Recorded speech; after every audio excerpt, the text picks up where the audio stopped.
It all started slow, you know? Just little things at first. Nothing that really screamed warning signs. Emily, my wife of 6 years, began acting a little off. First, I tried to brush it off. Maybe it was work stress, right?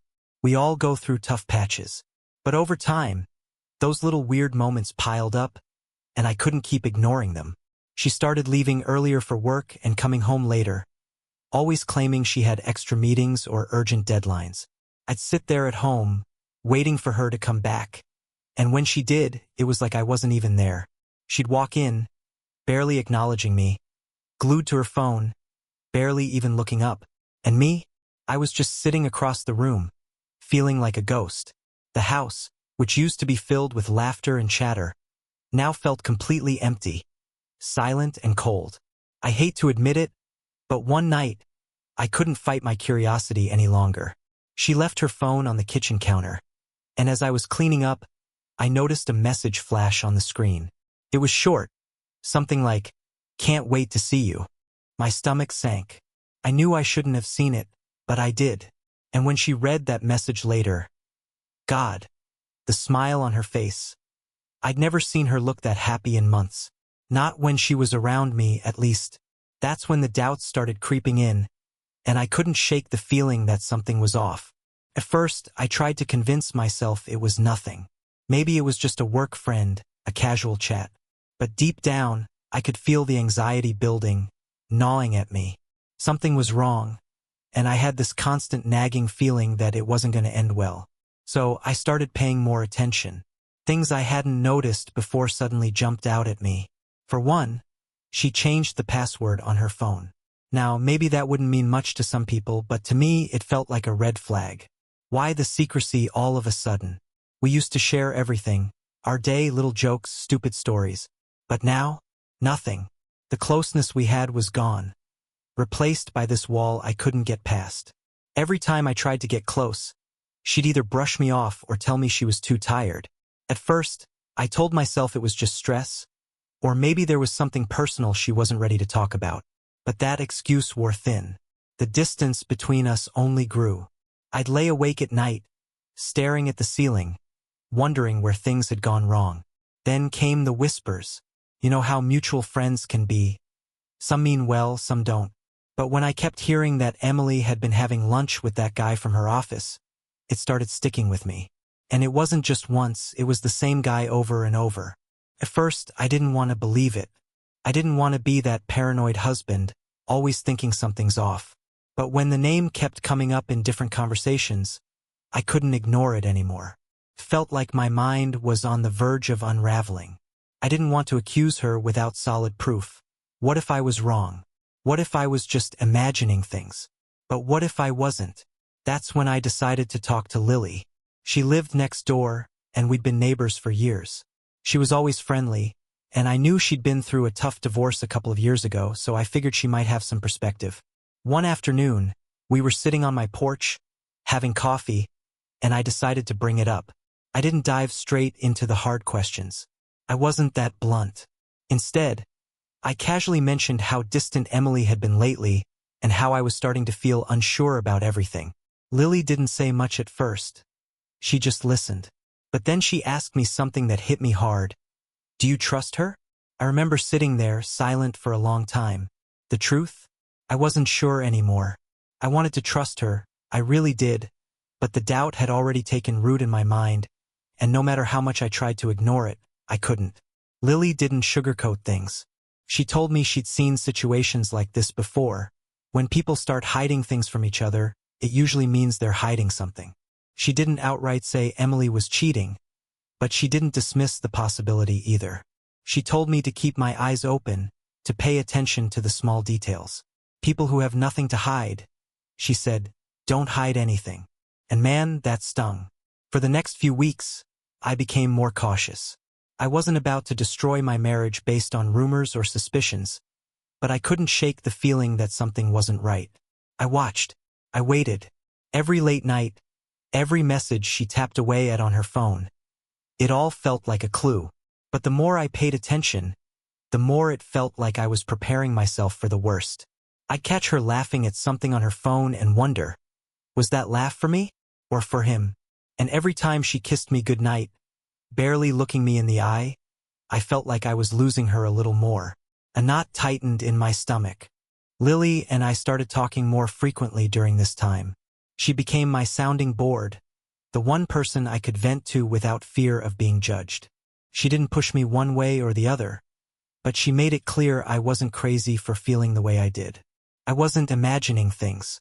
One night, after a few too many beers, I broke down and told her everything. The message, the rumors, the coldness at home. I felt like a complete fool for not confronting Emily directly, but I just didn't have the guts to do it. Lily didn't laugh, didn't call me stupid. Instead, she leaned in and said, "David, you need to find out for sure. Don't let this eat you up, but be careful." That's when it happened. I became the detective in my own marriage, trying to piece together a puzzle I wasn't even sure existed.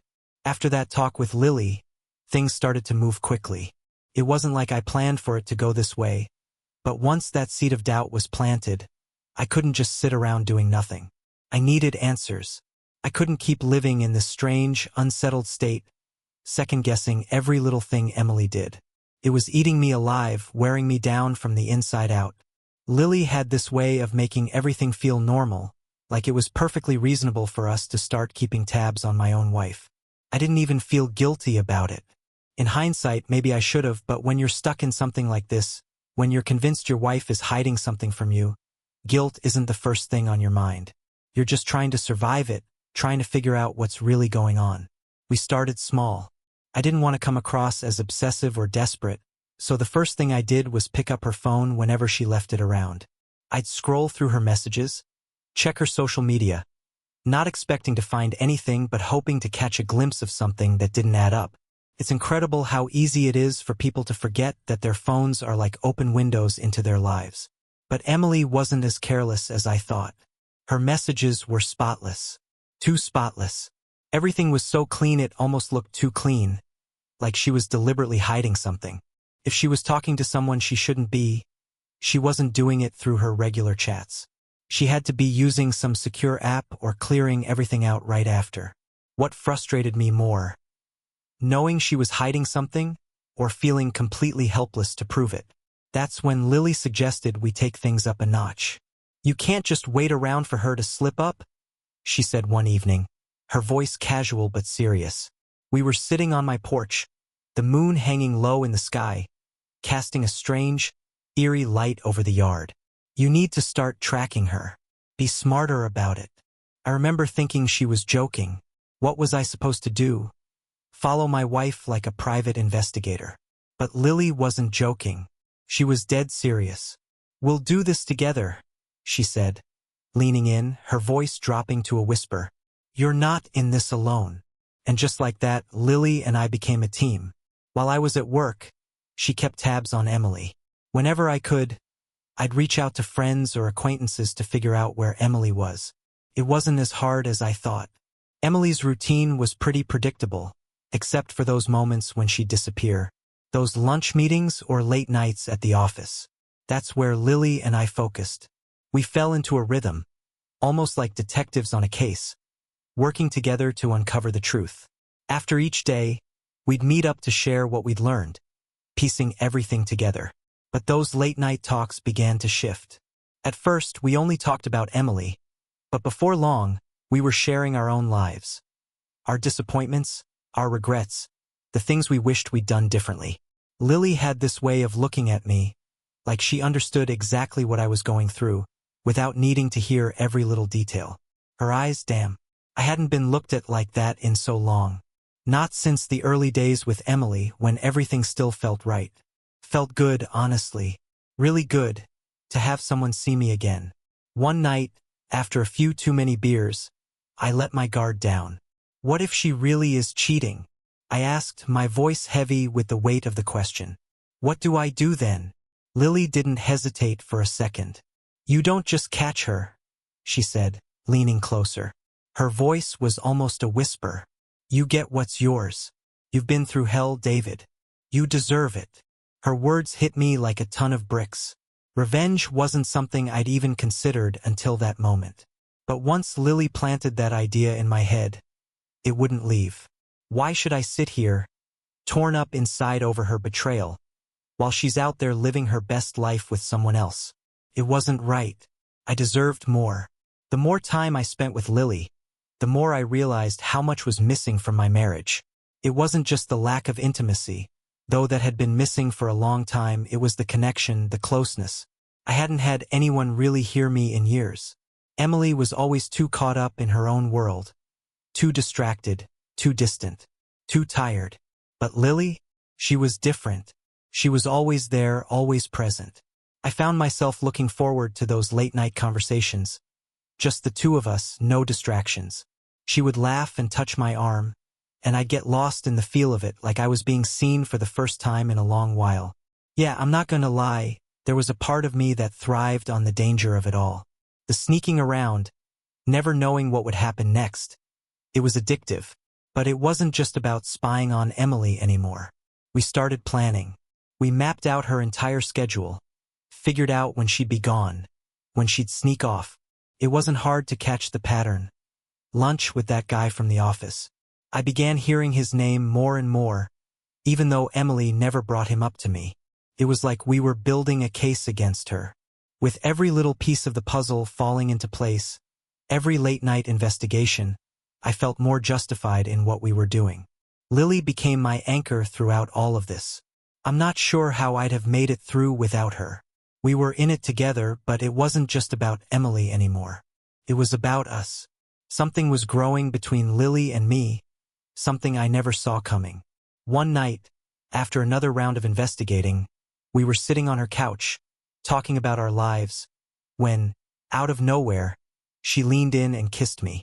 I didn't stop her. Hell, I didn't even want to stop her. In that moment, everything felt oddly right. It wasn't just about Emily anymore. It wasn't about catching her in the act or proving that she was in the wrong. It was about me, what I needed, what I deserved.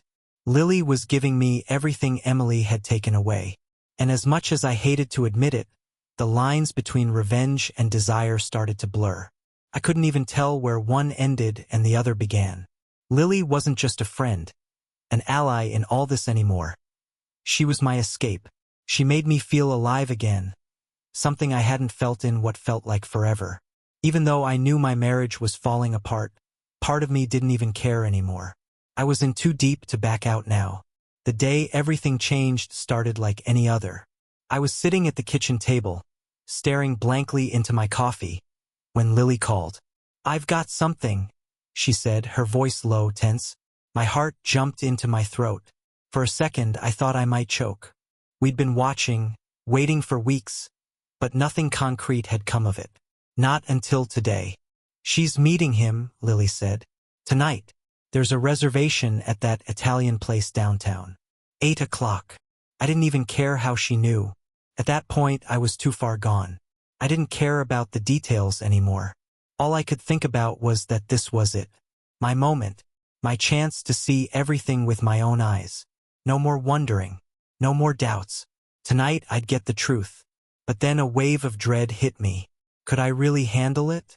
Watching Emily with him? The thought gnawed at me the entire rest of the day. My insides twisted in knots, and the anticipation ate me alive. It felt worse than the betrayal itself. Lily, though steady, calm as always, came over that afternoon. We sat in the living room going over the plan. "We'll go together," she said, her voice cool and soothing. "We'll sit at a table nearby. You don't have to confront her if you're not ready," she added, like she could sense what was going on in my head. "Just see it for yourself. That's all." I nodded, trying to keep it together, but inside I was falling apart. Lily walked me through the details, step by step.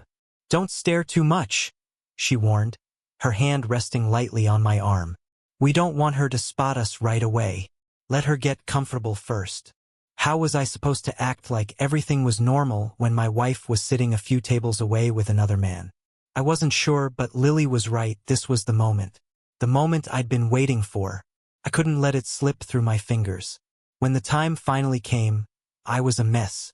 I barely remember driving to the restaurant. It was one of those high-end spots Emily and I used to visit for anniversaries. The dim lighting, the romantic atmosphere. Now it felt like a sick joke. Lily had made the reservation, and she'd had us seated where we had the perfect view of where Emily and her date would sit. The hostess led us to the table, and I tried to breathe, tried to act like I wasn't about to watch my entire world fall apart. Lily poured me a glass of wine, but I couldn't focus on it. I couldn't even think about eating.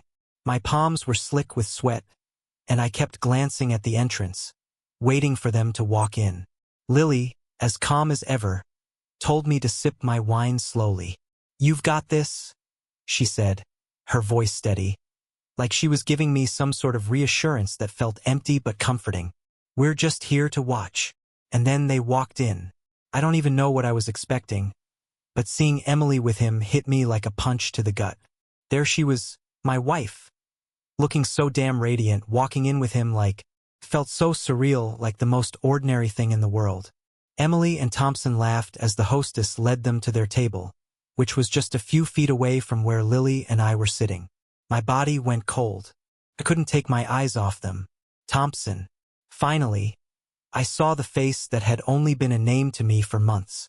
He wasn't anything remarkable, just a regular guy in a suit. But the way he looked at her, that was different. It was clear there was something more between them, something beyond just colleagues. They sat down and I watched as they got comfortable. Thompson leaned in, whispered something in Emily's ear, and she smiled. It was a real smile, a genuine smile, one I hadn't seen in ages. Felt like I was watching a stranger, not the woman I married. This was someone else. Someone happy, carefree. Someone who was so at ease with him. The ache in my chest tightened, and for a moment, I thought about walking out, just leaving before I had to see any more of it. But then I felt Lily's hand slide into mine, giving it a firm squeeze under the table. "Don't break," she whispered, her voice soft but steady. "You need to see this through." So I stayed. Couldn't look away. I watched as they held hands across the table, as Thompson leaned in and kissed her on the cheek, smiling at her like they were the only two people in the world. My blood was boiling, every nerve in my body screaming for action. I wanted to stand up, throw my drink in his face, scream at them both. But instead, I sat there, silently seething, my heart cracking with every passing second. Lily didn't say much, but she didn't need to. Her presence beside me was enough. Every so often, she leaned in and whispered something in my ear, helping me calm the storm of rage that threatened to swallow me whole. Then, as the night wore on, I heard her voice again, low, almost playful. "You know," she said, "if you really want to get to her, maybe it's time we made our move." I turned to her, confused. "What do you mean?" Lily gave me a sly smile, her eyes glinting in the dim light. "You want her to know that you know, right?" She leaned in, her voice dropping to a near whisper. "Let's give her something to think about." Before I could respond, she kissed me, right there, in front of everyone. It wasn't just a quick peck. It was slow, deliberate, calculated. When she pulled away, she glanced over at Emily, and sure enough, Emily was staring at us. Her face froze, and for a split second, the lightness in her expression vanished completely. I don't know what came over me in that moment, but I felt satisfied. Emily had been playing her little game for months, pulling the strings, lying to my face. But now it was my turn. If she thought she could mess around and get away with it, well, she wasn't the only one who could play dirty. Emily didn't storm over immediately. No. She tried to keep her cool, tried to pretend everything was fine, like this was all just some innocent coincidence. But I could see it in her eyes. She was livid. Her gaze flicked between our table and hers, her movements becoming more rigid, her body tense as she fought to hold it together. Lily, ever calm, leaned in, a quiet smile playing on her lips, watching the drama unfold as we kept eating. Our conversation was light, but the laughter felt hollow, forced. Everything we said was just part of the act. Lily was deliberately pushing Emily's buttons, and it was working. By the time we were halfway through our meal, Emily couldn't take it anymore. She shot out of her chair, the legs screeching loudly against the floor. Then, with fire in her eyes, she stalked over to us. What do you think you're doing? She hissed, her voice barely contained, but loud enough to cut through the noise of the restaurant. I looked up at her, calm as I could manage, and shrugged. Having dinner. What else? Her gaze was searing, her voice now frigid with fury. Don't play games with me, David. But this time, I wasn't the one playing games. Lily gave my hand a gentle squeeze under the table, silently reminding me that I had the power now. Emily's perfect little world, the one where she controlled everything, was unraveling. And I could see it. She was the one who was losing control now, not me. Watching her fight to hold it together, to keep her composure, was like a weight lifting from my chest. For the first time in months, I wasn't the one left in the dark. I wasn't the one feeling small, powerless. She was. Emily glanced at Thompson, still sitting at their table, looking confused and uncomfortable. Then, with a sharp, angry look, her eyes snapped back to us, narrowing as her breath picked up. I could see the storm inside her, and I knew it was only a matter of time before she exploded. And then Lily leaned in again. She kissed me once more. This kiss was slower, more deliberate than before. It was almost like I could feel Emily's world breaking apart in front of me. Her fists clenched, her face contorting with rage as she took in the sight of us. Without a word, she spun on her heel and stormed back to Thompson. Emily snapped. "Are you kidding me, David?" she screamed, her voice slicing through the stillness of the room. The entire restaurant seemed to freeze. Conversations died in an instant. All eyes were on us. The tension in the air was thick, almost suffocating, and I felt the weight of every gaze, all waiting to see what would happen next. I said nothing. I let her words hang there, thick with venom, as I watched her unravel. It felt surreal, like I was witnessing someone else's life falling apart. Lily, on the other hand, was unflappable. She took a slow sip of her wine, looking completely at ease, unaffected by the storm Emily was trying to stir up. Emily took another step forward, her voice rising with each word, her anger practically radiating off her. "You're sitting here, kissing her, while I'm with Thompson?" Her voice was trembling with fury now, barely controlled. "Are you really that pathetic? You think this makes you better than me?" I didn't flinch. My voice was calm, but it cut through her outbursts like a knife. No, Emily. This isn't about being better. It's about the fact that you've been lying to me for months. She opened her mouth to retaliate, but the words didn't come. She just stood there, her face turning red, her breath shallow and quick. Around us, whispers started to spread, quiet murmurs rippling across the room as everyone realized what was happening. I could feel their eyes on us, their judgment, and it hit me. This restaurant had become an unwilling audience to the slow destruction of my marriage. "I'm not the one who's been sneaking around behind your back," I added, my voice steady, low enough to make sure everyone could hear. "You think I didn't notice?" That was when Emily completely lost it.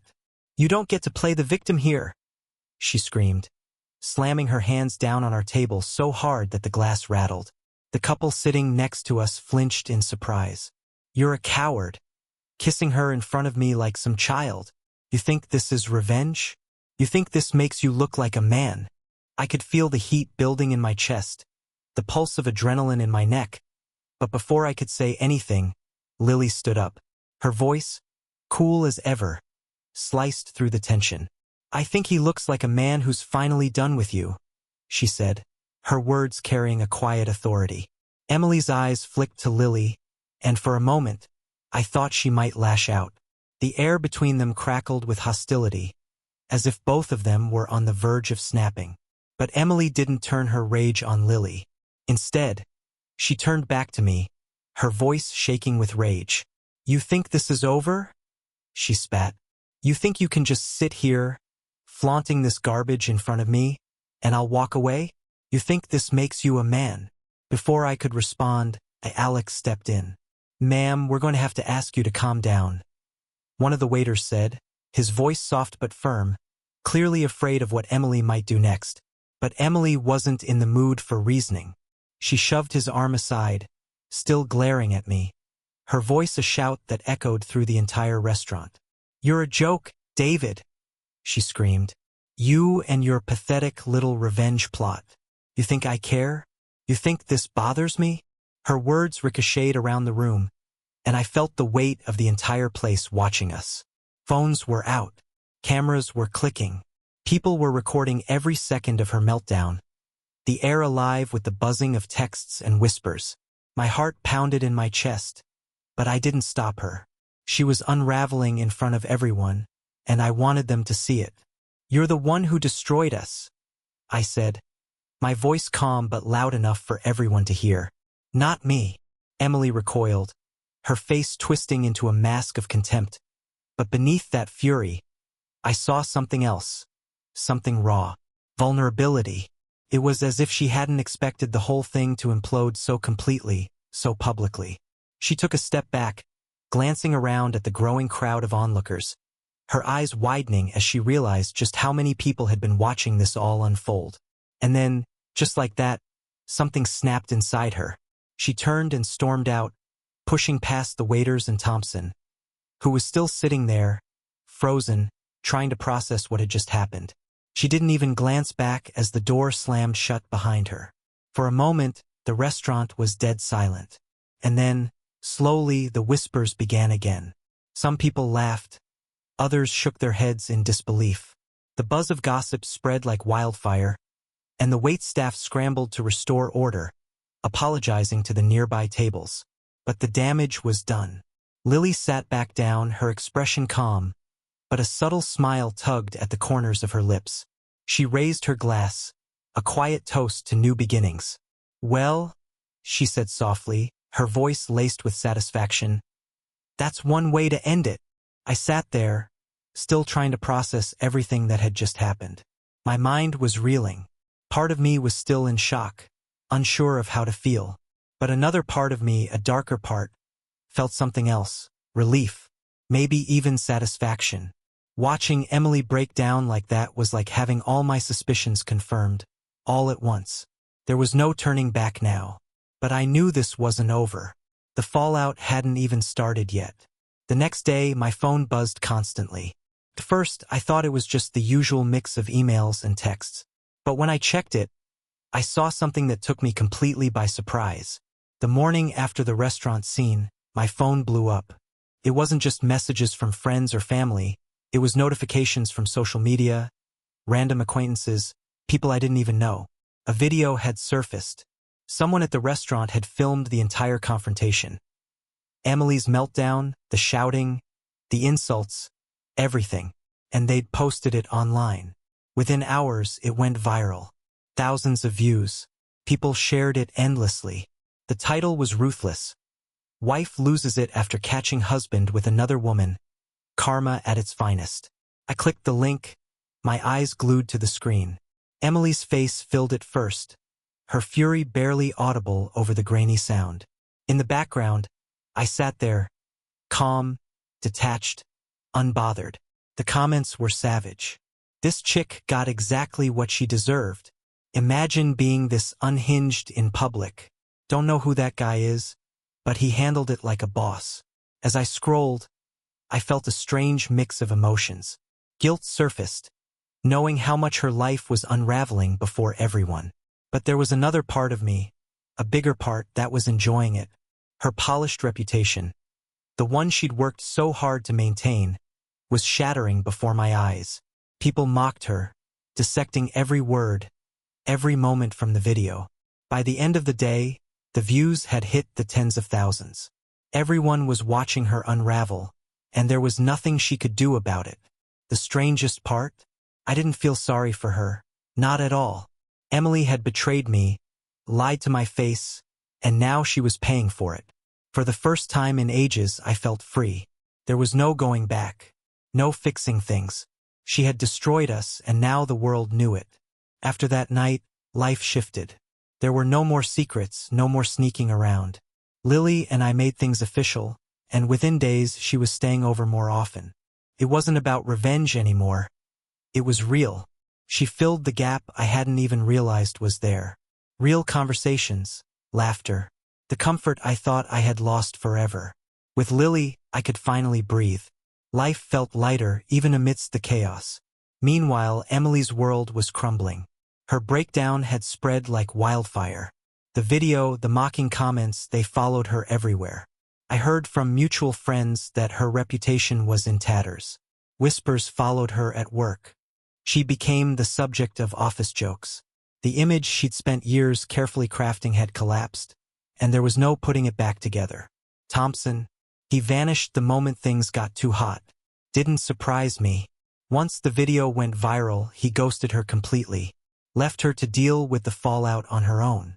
Emily tried reaching out to me. At first, it was vague texts, "Can we talk? I miss you." I didn't respond. Then came the apologies. The confessions. She admitted she'd made a mistake and begged me to fix things. But it was too late.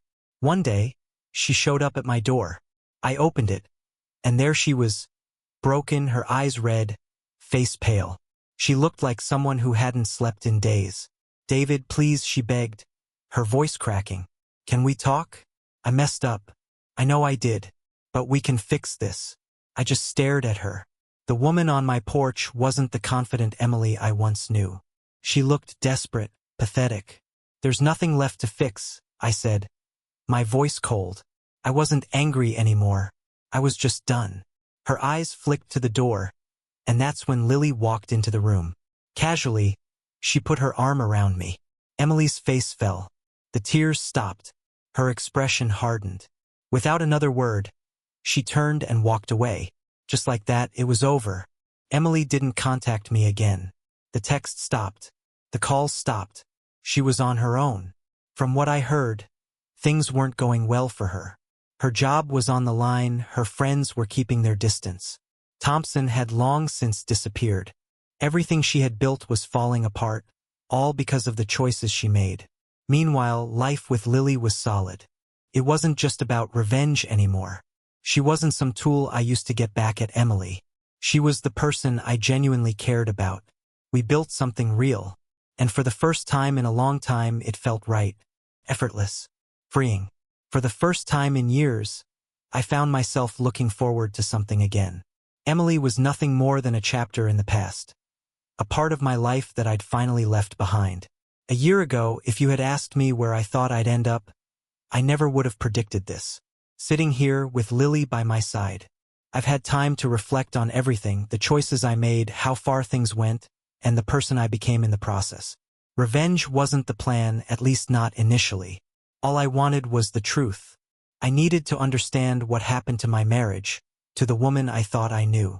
But once Lily and I started digging, once I saw the truth for what it really was, everything shifted. What started as a quest for answers became about something else. Taking control. Righting the wrongs where I had once felt powerless. And I did. I got my revenge. Watching Emily's world crumble. Seeing the realization on her face when she figured out I wasn't the fool she thought I was. It felt satisfying. Almost sweet, for a while. Justified. But now, as I look back, I wonder, was it truly worth it? Was it worth the destruction? The bitterness? The spectacle? Could things have been different if we'd just been honest from the start? If we'd communicated? Maybe we wouldn't have ended up in this mess. Maybe the betrayal wouldn't have hurt so much. Maybe I wouldn't have felt the need to go to such extreme lengths to expose her. But life doesn't work that way. We made our choices, and now we both have to live with the results. I think about Emily sometimes, not in a way that makes me regret the past, but in a way that makes me wonder if she's learned anything. The last I heard, she's still trying to pick up the pieces. Alone. Trying to fix her career, her friendships, her reputation. Part of me feels bad for her. Not because she didn't deserve it, she did, but because I know how it feels to lose everything you thought you could count on. There's no satisfaction in knowing she's suffering. Not anymore. The satisfaction came when the video went viral, when the whispers spread through her office, when Thompson ditched her. But that feeling has faded. The anger, the resentment, they no longer hold the same power over me. What matters now is Lily. She's been my rock through all of this. What started as a connection born from shared pain grew into something deeper. She's not just the person who helped me expose my wife's lies. She's the one who's given me a new reason to embrace life. With Lily, There's no secrecy, no ulterior motives. It's just us, looking ahead. Funny how betrayal can lead you down paths you never saw coming. If Emily hadn't cheated, if we hadn't gone through all of this, maybe I'd still be trapped in a loveless marriage, blind to the fact that I deserved more. But Lily showed me that life doesn't have to be weighed down by bitterness. It can be about growth, about finding someone who truly understands you, who makes you feel important.